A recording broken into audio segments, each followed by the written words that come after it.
All of us here that are watching this video have lived through COVID from 2020 and its aftermath. The practice of law, in many regards, changed dramatically.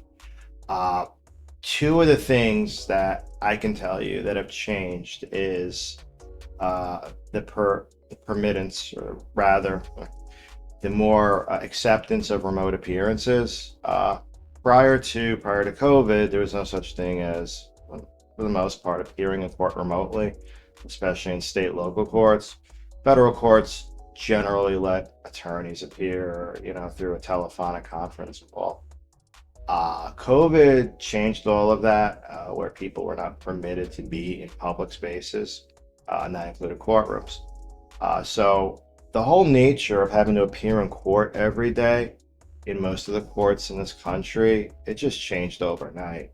We went from a world where every appearance had to be a personal, in-person appearance to more or less virtual, through a Zoom platform, through Microsoft Teams, through WebEx. All of a sudden, we went from putting on suits and ties and going to the local courthouse to putting on an appropriate outfit and appearing virtually.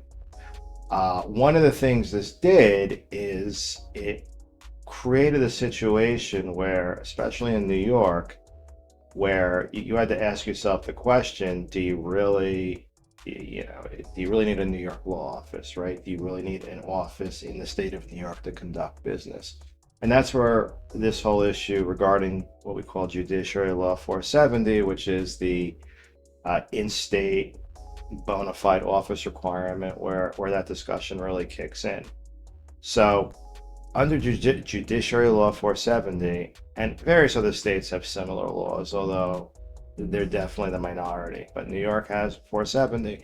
What 470 states is that if you are a lawyer who does not live in the state of New York, you need to have a bona fide office in the state of New York. If you don't do that, you're not in compliance, and technically that is a grievable offense that could be taken up through a grievance complaint and various legal issues in terms of your ability to represent a client take place. Now, the history of 470 is interesting. It came about in the early 1900s, a more protectionist time in the state, where various stakeholders, in terms of writing the judiciary law, as well as other legislation, stated that they didn't want out-of-state attorneys practicing in New York unless they had an office in New York. And a lot of other states, again, during that time period had that.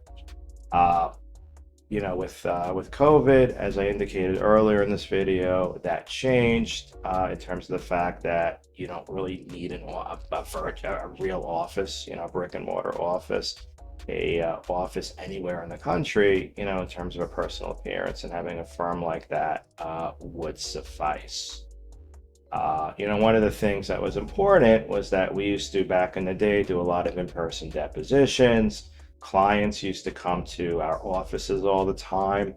Before the days of email, before the days of even fax, you would have people going from office to office, deliveries, next day correspondences. I mean, it was a different world then, but COVID really, I think, really was the called the death blow of really the necessity of having this so-called in-office.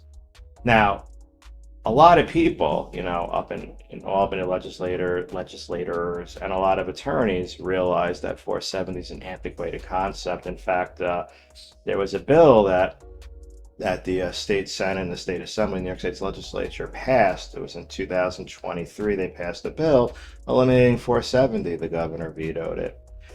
So why is 470? Why is it important? Well, if you're an attorney and you do not live in the state of New York, and you practice law in the state of New York, and you have your own firm, you need to have a bona fide office. You need to have an office where you receive mail, where you have the ability to meet clients, where you accept service of process. These are the critical tests that courts use to determine whether or not you are in compliance with Judiciary Law 470.